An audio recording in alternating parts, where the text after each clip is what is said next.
We've spent a show a month for the last several months focusing on money. Now, wait a minute. You say, wait a minute. That happens more than once a month. True, but I mean to say the budget. Now, we've talked with even the state budget director and folks with intimate knowledge of how the federal budget comes together, comes down to the state. This has all been the inspiration of Michigan Citizen Action. Linda Teeter is the executive director there, trying to connect you with the idea that you have an effect over those budgets that may seem so far away. And so Linda's back with us this morning. Good morning. Good morning. Glad to be here. Well, thank you. And we've talked now with the state budget director, and we've talked with politicians who and former elected officials who've been working at the federal level to try and influence the budget for our benefit here. So it seems as though it's about time to turn this thing around and bring it back home and talk about how we here at the local level are focused on the benefits and or challenges of pulling all that together. So our city manager in Battle Creek, Rebecca Fleury, is here too to help us sort that out. Good morning. Richard. Thanks for having me. Thank you for being here today. So, Linda, what have we been trying to do here? We've been trying to show people exactly what? Well, and thank you for, this is our fourth in a 5-month series. And I actually think we could go for a long time because there's so much to talk about in terms of budgets. And one of the reasons that we were doing this is to let your listeners know that that budget, whether it's the city of Battle Creek, the state of Michigan, the federal budget, impacts people every day. Mm-hmm. And that even though Washington, D.C. is 550 miles away, or Lansing 70 miles away, or you may be 5 miles from City Hall, all that is contained in that impacts people every day, and you can make a difference. Mm-hmm. All right. And so, Rebecca, by the time you figure out what the budget is in Battle Creek, it's gone through the ringer from the feds all the way down in some cases, hasn't it? Yeah, absolutely, Richard. And we really can't even begin to put what we feel are our best fiscal work until we know kind of at the state level what they're looking at, because they make up such a large percentage of our overall budget. So we have to wait to see what the governor's budget looks like to know what numbers for constitutional revenue sharing and statutory or state shared revenue are going to be before we can even start putting our budget together. So it would be nice if one had control over one's own bank account from start to finish. But as you're pointing out, you got to wait till they tell you what you're getting. That is correct. We even have to wait for, kind of for their recommendations, what property values are going to be doing, in the state. And then we have to take a close look and work closely with our county partners, as well as our city assessor, to make sure that we're, it's a best guesstimate about what we feel property tax values will be. Mm-hmm. And then all this is being done while you're trying to figure out how much money we should spend. Yes, we do. We are required to have a balanced budget, which is not what's required at the federal level. Yeah, right. And when we come back in just a minute, we'll talk about what a common citizen's view of this is, okay? Some folks drive around and say, why is this pothole here? Or, why are my taxes going up? And then trying to figure out how they fit into this process of planning that you're talking about. And we'll discuss that further when we come back in just a moment. 95.3 WBCK, we're here with Linda Teeter, Michigan Citizen Action, and our city manager in Battle Creek, Rebecca Fleury. We're talking as part 4 of a 5-part conversation we've been having about money and how the budget comes together and how it affects you. So, Rebecca, here you are in the city trying to sort out how much money we're going to get, how much money we're going to spend. In the meanwhile, you probably get a call or two, or commissioners do, or somehow that illustrates what citizens generally are concerned about as it relates to money. What do you generally hear most? What are the angles? Mostly we hear about roads. Okay. You hear about infrastructure, roads, and water sewer types of issues. And then big, larger ones like transportation, and then some not even in our purview, education, childcare. So really, it is about educating, making sure they understand kind of whose purview those types of things fall under. But I really give credit to the Battle Creek City Commission, too, for implementing priority-based budgeting. So as they hear what the priorities are of our community, they're aligning resources to those priorities. So, and I know that the City of Kalamazoo is doing the same. So I commend our elected officials for taking a look at that, because they know that resources are so tight and we're already always being squeezed as far as resources. So they want to make sure that we are putting resources to what our community feels is the highest priority. And that's going to vary. The budget is not a cookie cutter thing. It's very personal to each community. Yeah. And I think that that's one of the reasons that, Richard, we've been doing this series is to talk about priorities, because the priorities that are the governor's and what ends up in the state budget totally impacts local communities. Are the priorities education and transportation and higher ed, and making sure that communities have the revenue sharing that was promised to them. And Rebecca, you and I have talked about that, and I've talked with Mr. Ritzma in Kalamazoo about the impact when revenue sharing has been reduced. That impacts everybody. It impacts the quality of your budget. It impacts your public safety department, because that's general fund revenues. And so the state budget impacts each of us every day.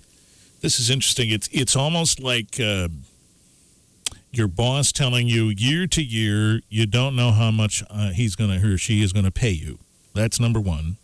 And then secondly, he or she may come to you and say, okay, I'm going to give you 10% less, I decided. That's what the position of the city is in as it relates to its relationship budget-wise with the state. Is that a fair way to put it, Rebecca? Very fair, yes. And if we look historically at state revenue sharing, just the state shared revenue, remember that there's two pots of state shared revenue. There's constitutional revenue sharing and there's statutory revenue sharing. Constitutional is pretty protected, as it has that word constitutional in it. So that's been, can't change the Constitution stable. easily. It's the statutory revenue sharing that has some leeway at the appropriations level. So when the state is working on their budget, they could choose to fund that fully or not fund it fully. So for the city of Battle Creek, from 2005 to 2015, we were shorted over $23 million from statutory revenue sharing. And when you think about the impact of that, and if we had had those dollars, what would Battle Creek look like? It can be mind-blowing. And, there's a lot of things I could talk about what we could look like. But what we really have to talk about is, why were those decisions made, and how can we work together to talk with our state legislators about ways to improve that, going forward. And we'll do that when we come back in just a minute on 95.3 WBCK. Few more minutes with Linda Teeter at Michigan Citizen Action and City Manager Rebecca Fleury. This is part 5 of a 6-part series about how the budget affects us right here, right now. So this this revenue sharing, this statutory revenue sharing that can go either way, how do you look at it now, Rebecca? Do we see an alignment with what you think the priorities are in Lansing? Is there an overwhelming notion in Lansing, gee, we've been shorting municipalities for a while, we need to fix that? Well, I think we have seen slight increases over the last few years. So, so don't get me wrong. I don't think it's anywhere near as a catch-up. But I think what I hope that it's reflecting is that they are hearing that the reductions in statutory revenue sharing do have a direct impact on local government's ability to provide the services that are of priority. So we need to make sure we're understanding the priorities at the state level and communicating what the priorities at the local level to try to reconcile those when we talk about resources. So when we talked about how folks tend to speak up about the issues that they feel are priorities in budgeting, Linda, you're a former city commissioner in Kalamazoo. Does that help when people call you up and say, hey, the roads, hey, this, that? Does that help set the priority? Well, I think it does. I think there's probably 2 or 3 points of Andre. Number one, city manager and city staff, and getting to know who they are and attending coffee hours, attending meetings, Right now in this area, you have Representative Bison and Senator Knopf, who are both on appropriations committees, attending a city commission meeting. I think that one conversation about roads needs to be another conversation about roads so that you have a collective community priority.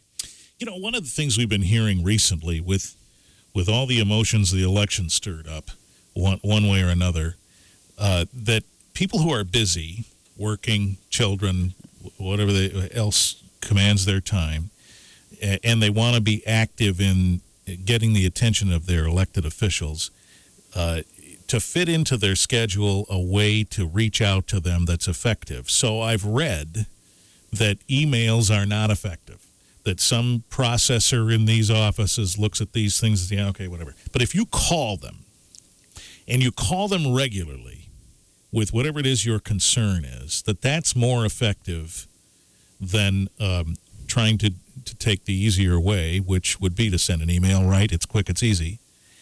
Do you see it that way? Is that effective, and is that what you recommend people do? Call and say it's the roads, or call and say it's that or this?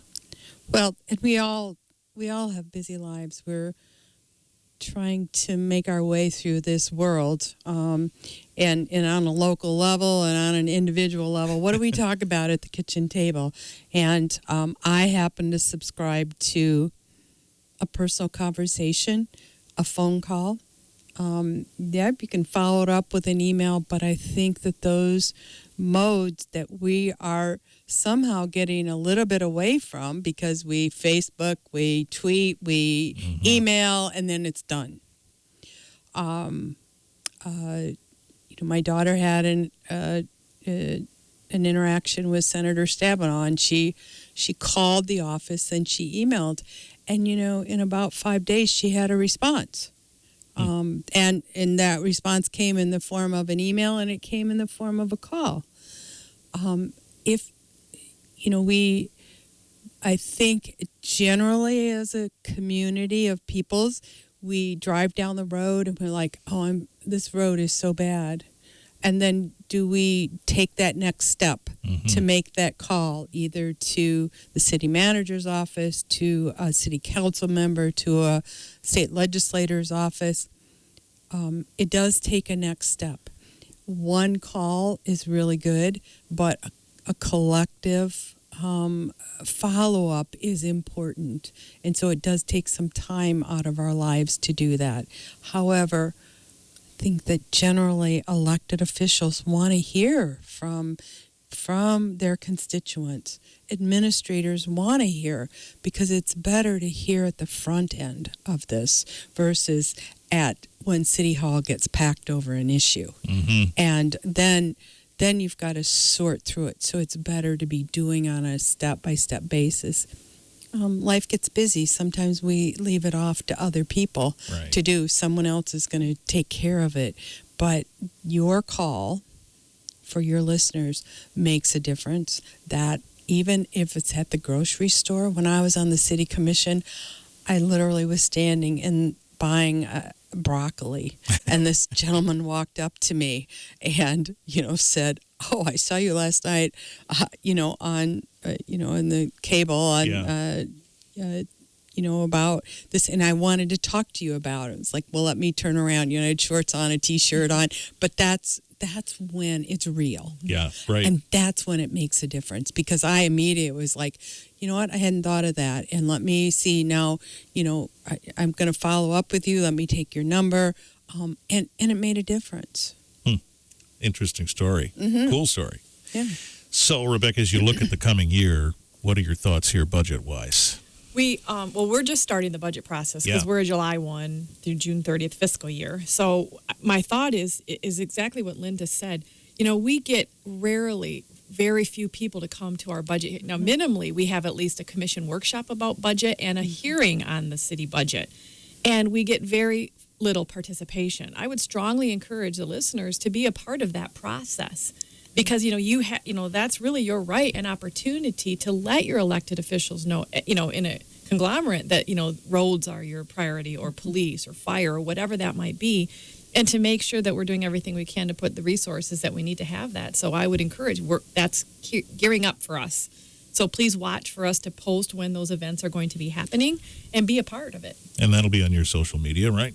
Yes. City of Battle Creek's Facebook does get updated regularly. It sure does. If you click the like on that, you're going to see those updates in your news feed. We also have an app, Richard. You can we have Battle an Creek app. So you can hit the app. You can download the app. It's on both Android and Apple. There's an app and for do that. everything from email or contact your city commissioner or any of the departments. There's contact information. You can take a picture of a pothole and send it through that app. I mean, we're trying to, as Linda said, any way that we can engage our community to be a part of how we provide services and share resources, the better.